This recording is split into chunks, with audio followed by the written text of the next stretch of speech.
Welcome to WizThrift, your one-stop shop for all things mystical, magical, and fantastical. Hello everybody, my name is WizThrift, and I am here today with another creator interview. I am here with Stephen Oakes, who does some amazing art and just a lot of fantastic stuff, but I'll let him give his own introduction. Hi, I'm Stephen Oakes. I paint Dungeons and Dragons miniatures mainly, kind of a lot of different miniatures, but that is my overall arching focus is definitely Dungeons and Dragons and the Forgotten Realms.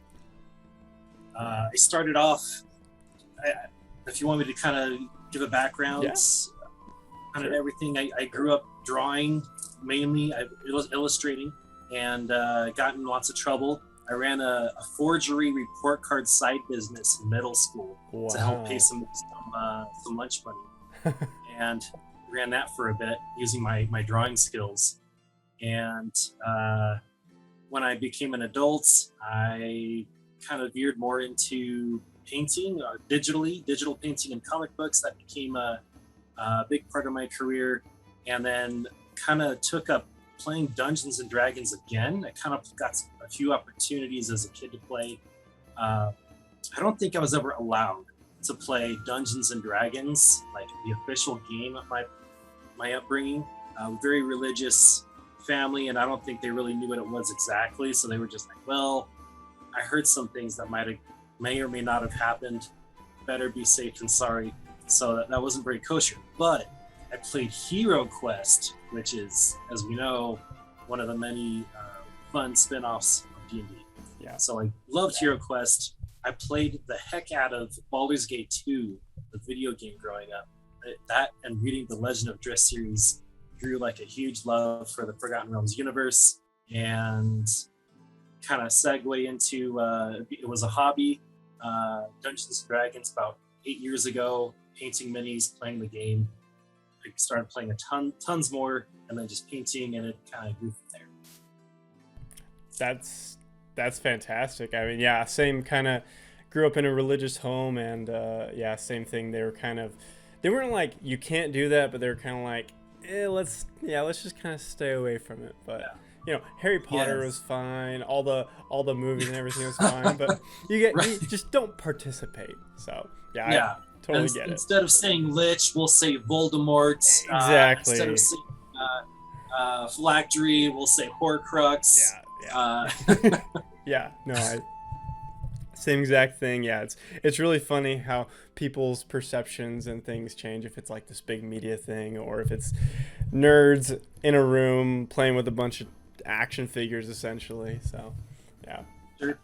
Yeah, that's awesome though. No, I mean, you're a man of many talents. I've seen some of your swing dancing, your artists, your magic items, and your miniature painting.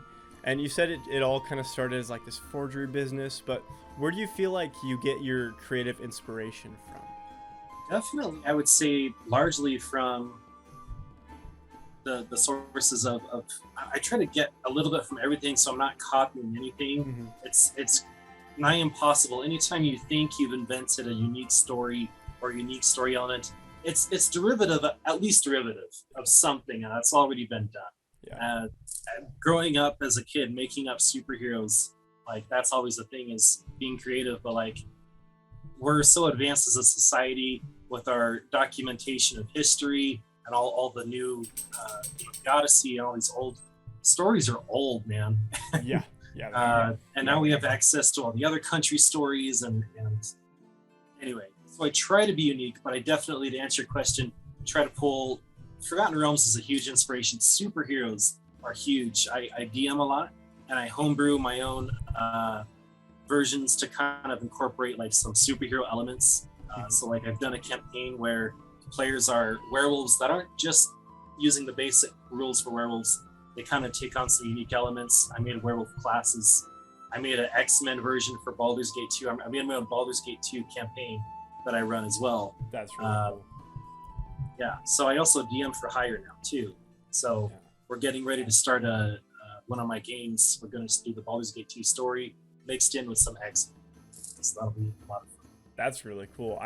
I mean, adventurers are essentially already superheroes, just the way that they grow with their levels and how they get magic items and whatnot. So I mean, it makes sense to be able to do that. So I mean, that's super cool. How did you? So I've seen that you were a comic book artist. How long did you work on comic books for?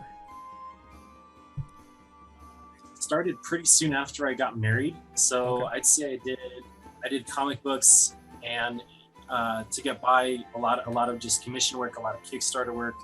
I worked on a few big name stuff. So like the biggest stuff, I'll just get out there in case people have heard of them. But when Deadpool died in the comic books, Rob Liefeld hired me to paint a tributes to Deadpool's death. So he's standing on a tombstone. He's got his pistols, and there's smoke coming out from them, and he's laughing. So I painted that. Rob Liefeld drew it. Pretty cool moments. And then Grim Fairy Tales was a lot of fun. Has a lot of fantasy elements to it, and I love fantasy the most. So Yeah. Those are probably the bigger name titles, and there's some really cool Kickstarter projects too. Yeah. But yeah, Comic Cons. I've been to a lot of Comic Cons as an artist doing fan art, and that's how you get a lot of work as well. Yeah. Well, I want to describe your style as really classic. It feels like a lot of like the classic comic books, but it seems cleaner, so you can give it more of a modern taste to it. So, but I think your style is really beautiful and it's very well done. Thank you. So I think like what I try to like stand out a little bit as someone when painting comics to add texture. That's something. If you see a lot of colored comics, they look fantastic, but it's like really smooth liquid. Everything has the same texture, and I kind of feel like I've figured out a technique to like bring that into painting comics efficiently as well. yeah.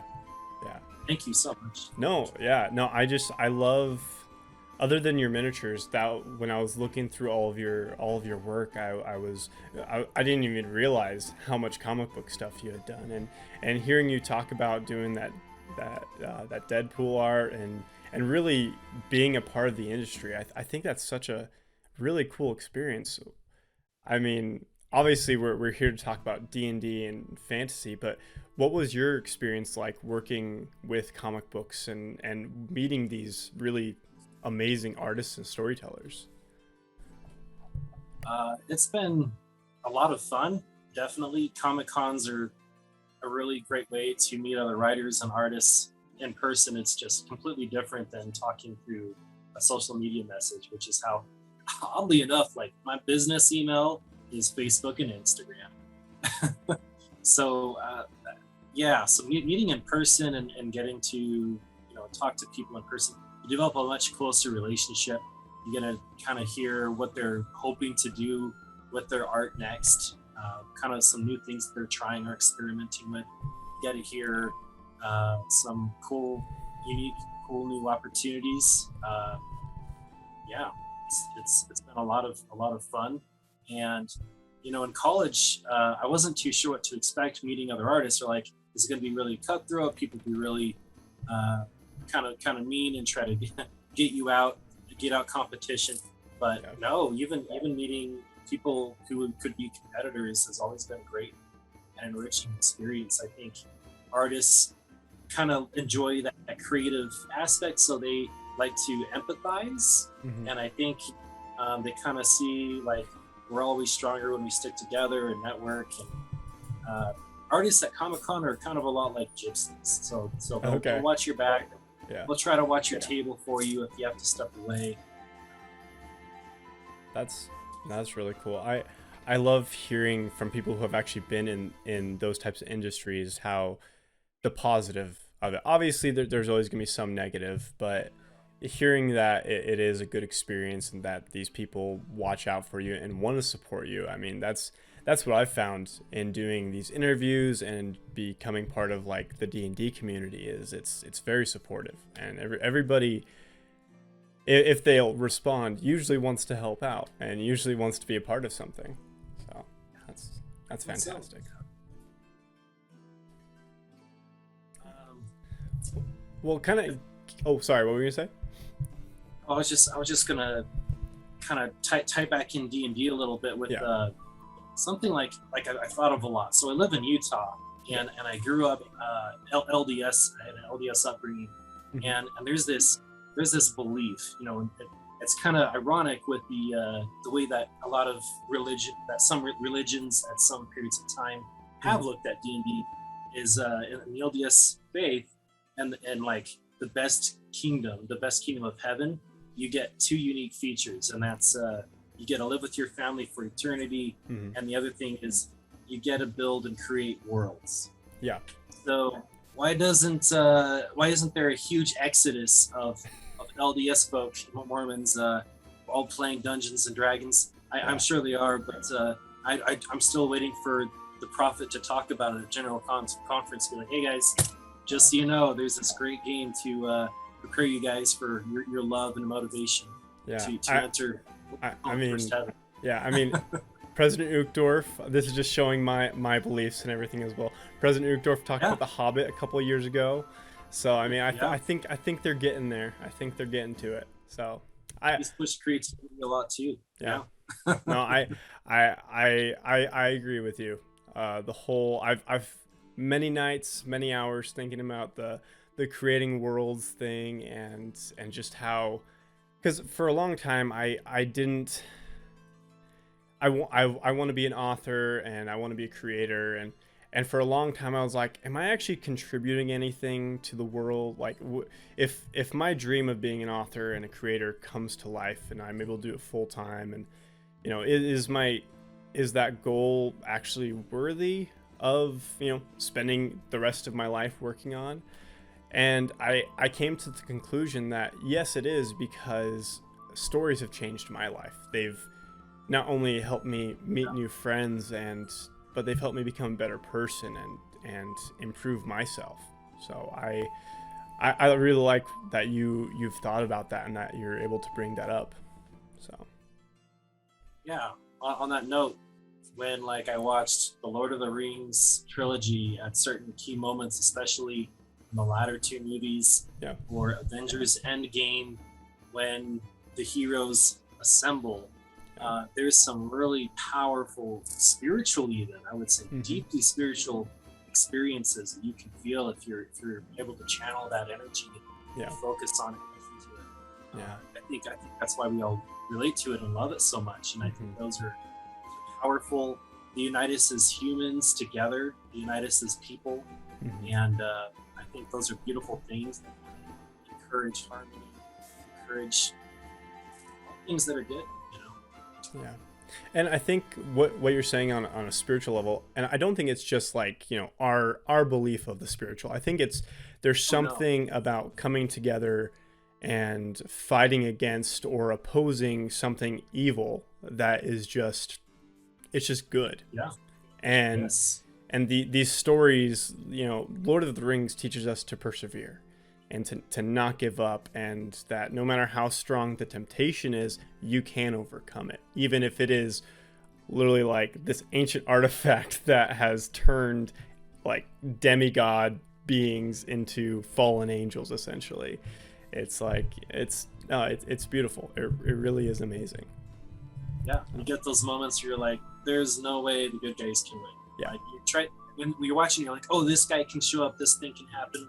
But the movie sets you up to think, and in any real situation, you're like, yeah, we're toast. We should just run or flee or abandon our brothers or whatever. Yeah. And ultimately, those moments are what make it so beautiful. Yeah. Long run. Yeah. And then in terms of storytelling, lukewarm versus gray never works. It's always light versus dark. Yeah. You know, it's a very broad. Light has all kinds of colors in a very broad spectrum, and that's what makes us beautiful as people. Is our variety. Is unify. It's a beautiful, wonderful thing. Yeah, I mean, D&D teaches that. Yeah, and I mean, as an artist, you especially understand color and lights and darks, and how it not only just defines the day and the night and whatnot, but how it can really, like, you can draw a character or paint a miniature.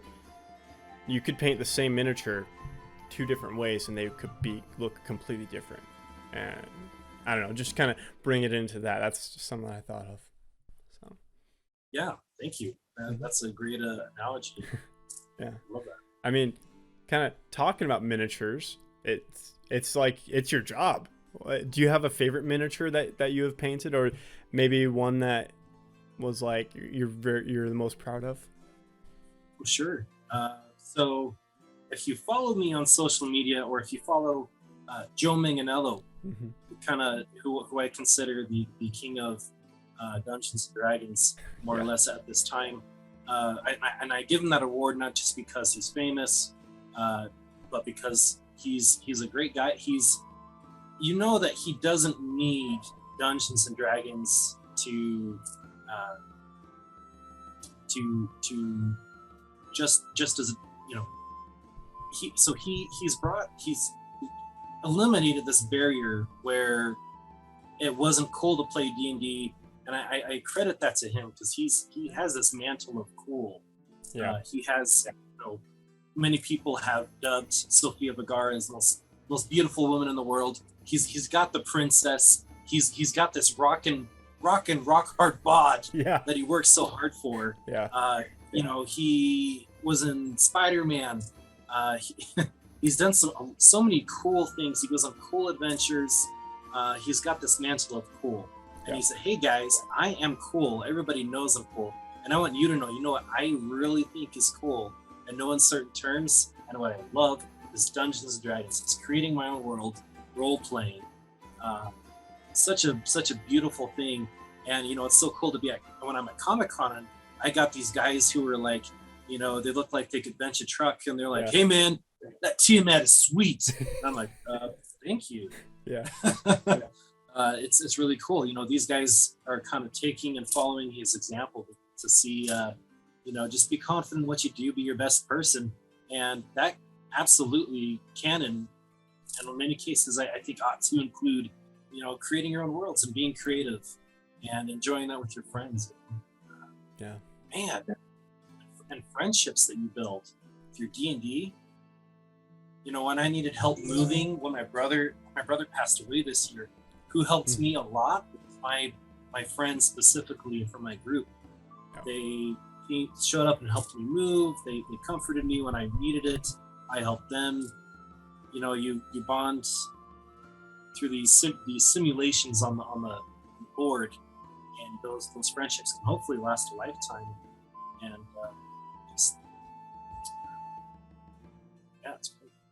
No, I really love that you say that, because I've met some, just not only just through these interviews, but just I've kept lifelong friends or gotten back in touch with friends because of this hobby, and because of not just D&D, but like other games like Call of Cthulhu, World of Darkness, a lot of just different role-playing games. But I recently got rekindled a friendship because my friend went through a breakup, and he really just needed someone. And I was like, hey, do you want to, I'm doing this mini campaign in the middle of a campaign after a TPK, and the players are going to save the souls of their dead heroes, and do you want to come and join in for this mini campaign? He's like, yeah.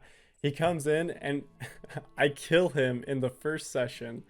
I didn't plan on it, but he was just laughing and having a good time, and like, even though he's going through all this stuff in life, just sitting down with a group of people that he didn't know, and we hadn't talked for like I think 5 years, he was still able to laugh and have a good time, and just and now we talk like every day again, and it's just it's beautiful. And I love what you said about Joe Manganiello, and I think that's how I found you, was after you posted that. It was just like tagged somewhere, or I follow him, and he tagged you in that post, and I was like, oh, that's super cool. He's buying miniatures, and I was like, oh, this guy, he makes amazing miniatures.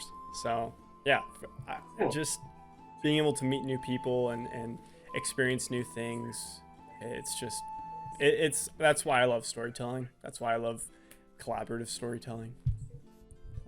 Yeah, for sure. That's awesome. It's this really cool network. Anytime you learn that this guy you just met, or person you just met, you know, plays Dungeons and Dragons, there's like, oh, I can bring in this other beautiful part of myself. We can talk and creatively synergize and talk about all kinds of fun things and have a deeper relationship. You know, I tend to have this urge where I want to share this world that these worlds that I campaigns that I run with my family members, you know, with my relatives who I love. Be like, hey man, because I love you, I want to show you this really cool thing that I enjoy that's, you know, enriched my life and I think can enrich everybody's and bring us closer together. And yeah.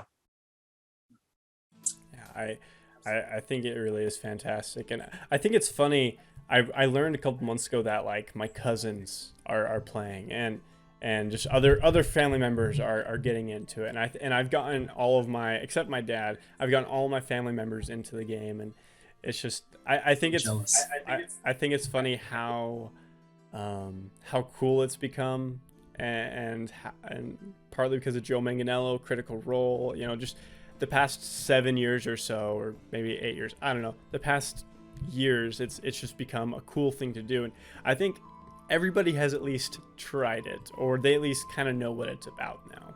And if they haven't, they'll probably meet somebody pretty soon that will tell them. Yeah, totally. I got 2 first-time ever D&D players coming to try out for the first time with the group I'm going to be running next week. And I'm very excited to show them. Last night, one of my neighbors is one of the people, and he's never touched anything like it. I was like, so to try to explain what this is, have you played any RPG video games, like any fantasy video games or Final Fantasy, anything that use like attribute scores or anything like that? He's like, well, yeah, I think so. I've played a little Call of Duty. I'm like, well, this will be a bigger jump than normal. Yeah. But he's very excited to try it out, and he kept rolling. He rolled probably the best attributes I've ever seen anybody roll in person. Okay. He got 2 18s and a 17. Wow. Getting 3 numbers above +3, let alone 2 +4s and a +3. That's before racial bonuses. Yeah. That's he's gonna be if he decides to play wizard eventually, everybody needs to watch out. Yeah. Because the D6s are coming to play a lot. Fireball, the lightning bolts, and all of those spells. So. Oh yeah. No, it's also, I love seeing when you get somebody new into it, and you just like, it's taken them a little bit to figure out, and they're trying to pay attention, but it's still like taking some work.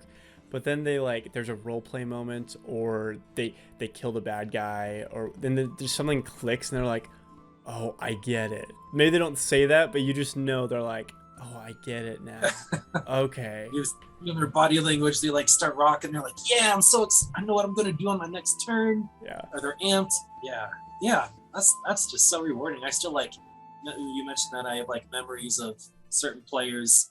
You know, they just did like a devastating critical hit to a nasty boss or something, and one of them like gets up from their chair and faces, and then they just go and sit back down. I was like, anyway, I'll always remember that moment. I love it. Yeah. No, I really believe it's a game for everybody.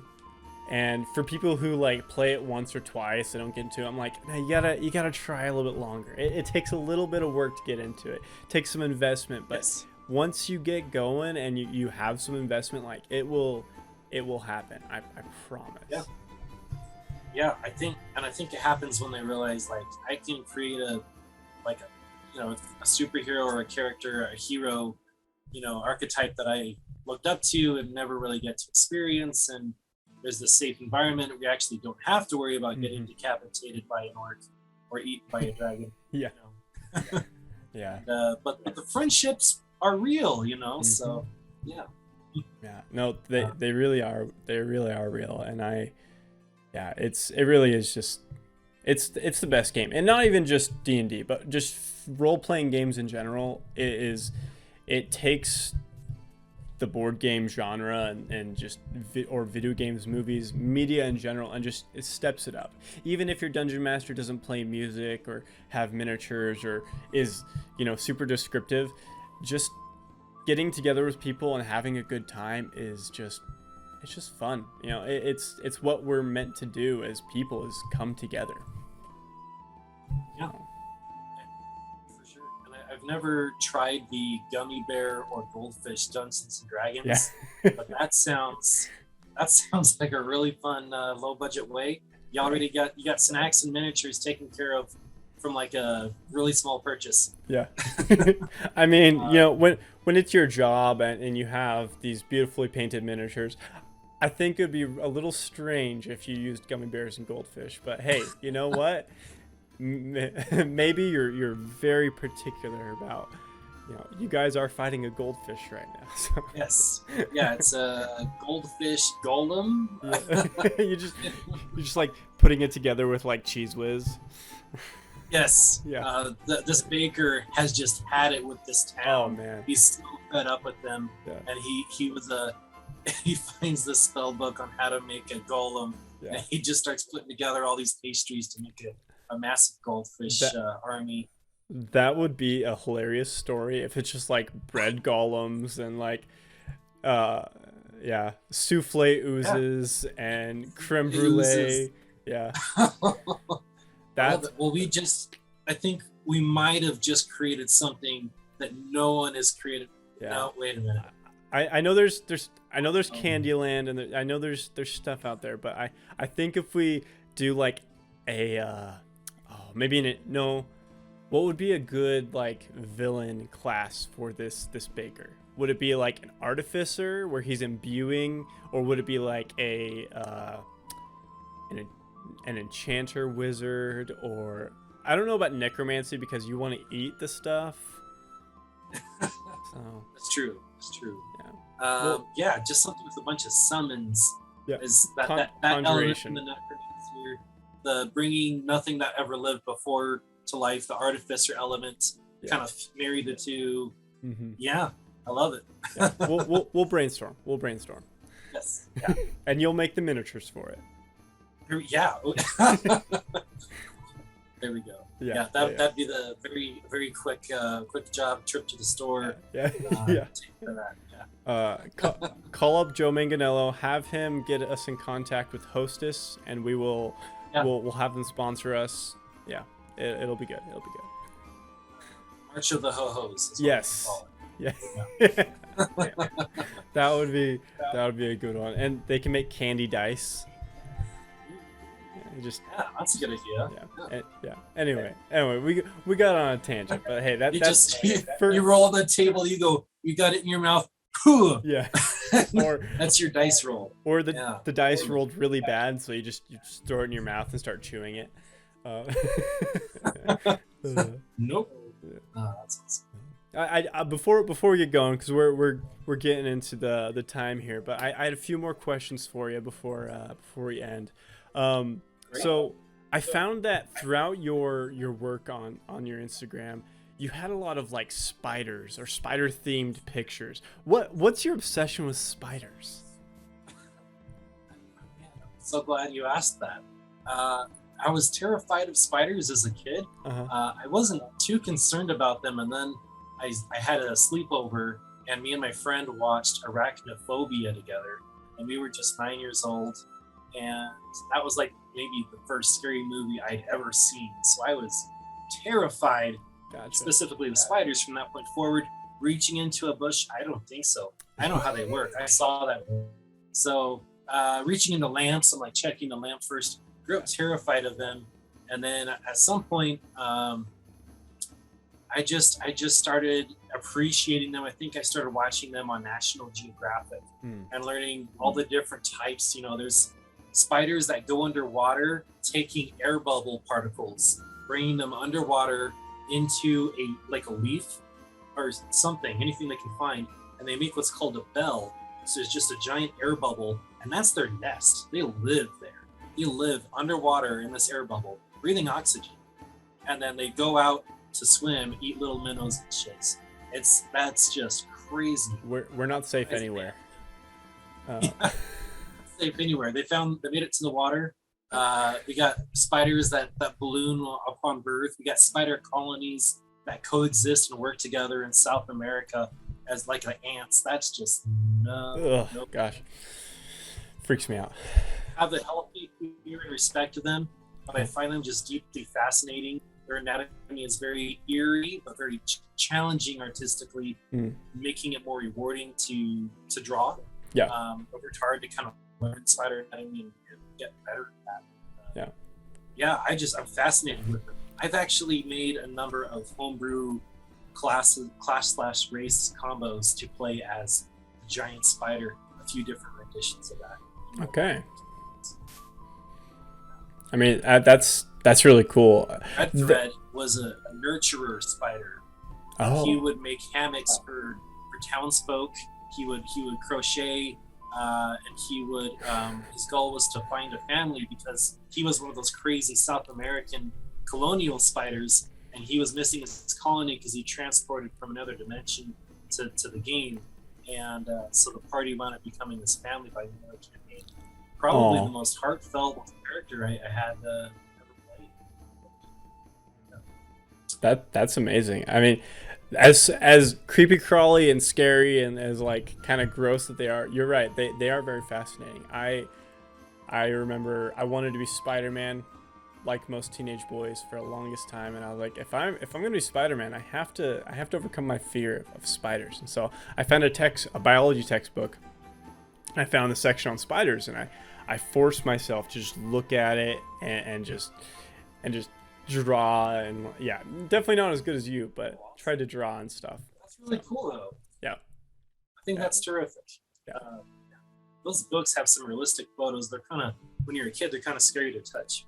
No, I had to work on it. I was like 16, or no, I was like 17. I still had to work on learning to touch it. So, because yeah, they always freaked me out. But I mean that's really cool. Though. Awesome. I mean, it just goes to show you that you can find inspiration for the coolest things anywhere if you just dive into one thing. Like that is so cool. You're obviously you're an artist, but you have an amazing creative brain. It's really fun to listen to you and to kind of pick at your brain a bit. Thank you. I'm enjoying. We created a fun D&D campaign together. Just talking. So. I actually only have one episode out, but I have this little this series that I'm working on called Legend Lore, where we just kind of dive into one topic and just try and get as much out of it as possible. So that's kind of what we did here today. But yeah, I love that. Just going deep and turning a joke into something actually really cool.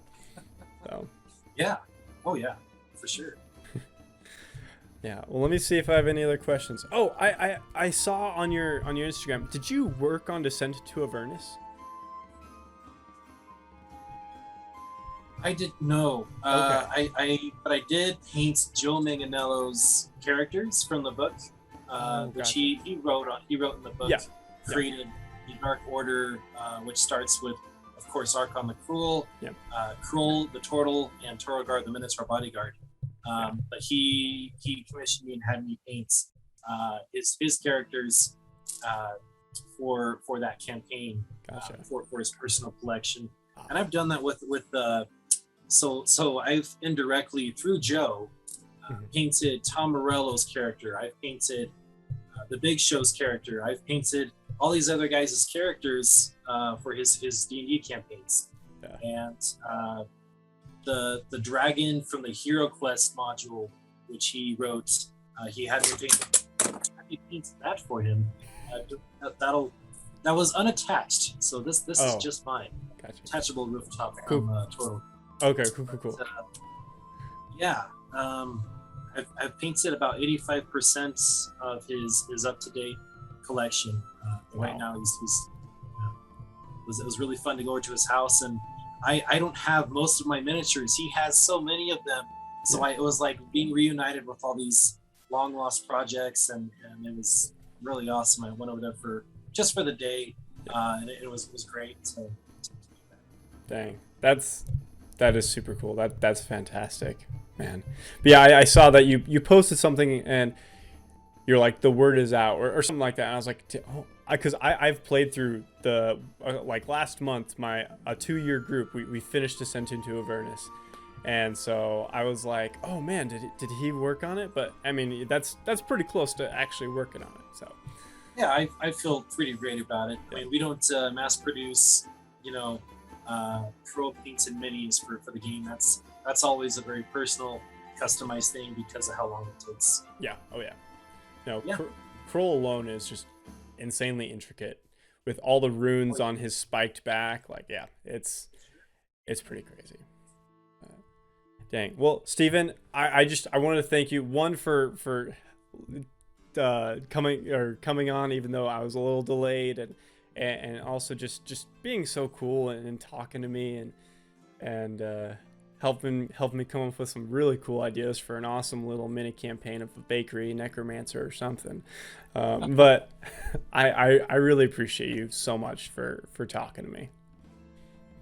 Well, it's been my absolute pleasure, and thank you, Colton. I've very much enjoyed talking to you and getting to know you a little bit, and hope that continues, and enjoy continue watching your podcast. No, thank you so much again. Yeah, and no, I try and get them out every week, and so this one will be up next week, and with a little bit of music, a little bit of editing, so should be good. Should be good. Awesome. Well, Steven, I hope you have a fantastic night. Good luck with everything, and yeah, have a good day, man. Thank you. You too, Colton. Okay, I'll talk to you later. Bye.